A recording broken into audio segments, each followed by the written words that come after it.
And I know the story of this 10-year-old boy who was on the Hifz track. He was memorizing Quran.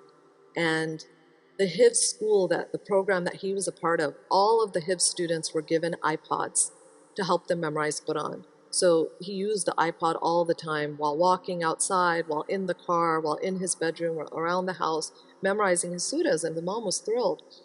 All of a sudden, this son just lost, it seemed like it was all of a sudden, but it was gradual. The son lost interest in memorizing Quran.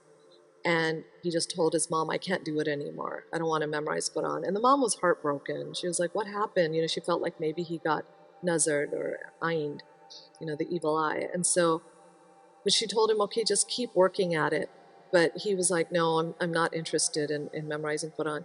One day she walked into his bedroom and she saw that he was on his iPod and his back was to her. And she saw that on his iPod, he was watching pornography. So when she and her husband investigated, they found out that this boy had been watching pornography every single day for 2 years. Every single day, from the ages of 10 to 12, this boy had been watching pornography.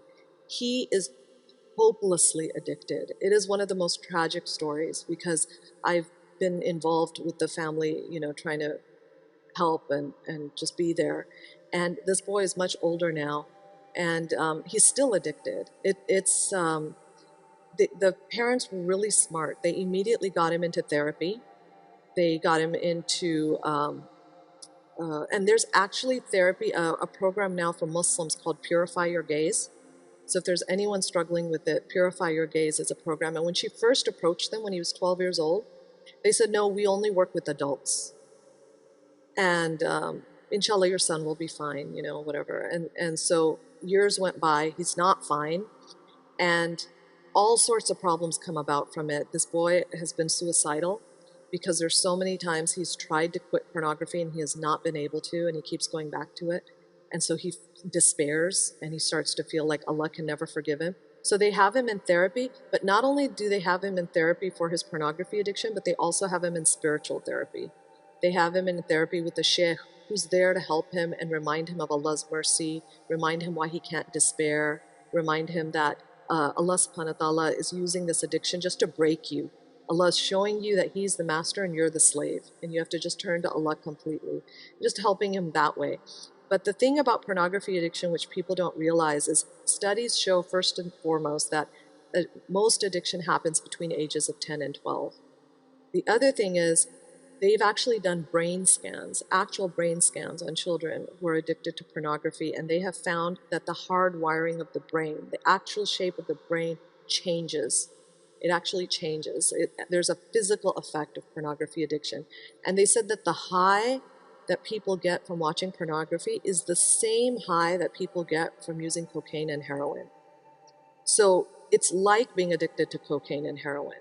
So his parents are treating it like an addiction now, that they don't judge their son anymore. And recently the mom told me that after years of trying to deal with this, and they have a very open relationship with their son. The son will come to them and say, Mom, Dad, it's been a month, I haven't watched pornography. And they'll be like, wonderful, alhamdulillah.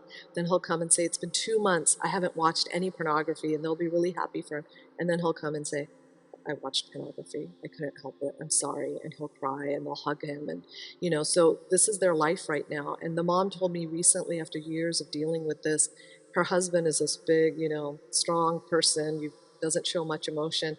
She said the other day he just hugged her son and just broke down sobbing, just cried and cried and cried, and told their son, I'm so sorry. I'm so sorry that this happened to you.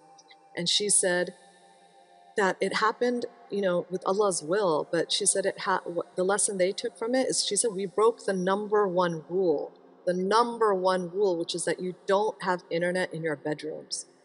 She said the fact that our son had an internet device in his bedroom was our biggest mistake.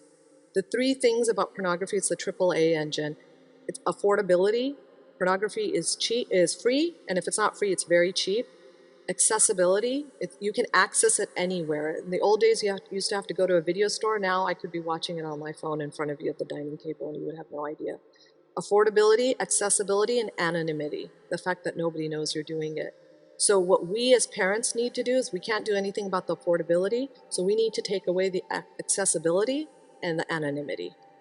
Along with warning about pornography addiction, you have to also teach your kids how to do tawbah. They need to know how they can turn to Allah subhanahu wa ta'ala if they mess up, so that they don't despair.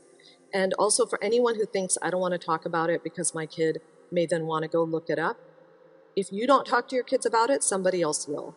I know of a kid who heard the word pornography used in a khutbah at a Jummah prayer, and nobody would tell him what it was, so he went and looked it up himself. I know a kid who went to a non-Muslim summer camp, and a boy came up to him and said, do you know what porn is? And he went, parm? He didn't even say the word correctly. He went, parm, and he typed up P-A-R-M, and he found pornography, even with the wrong spelling.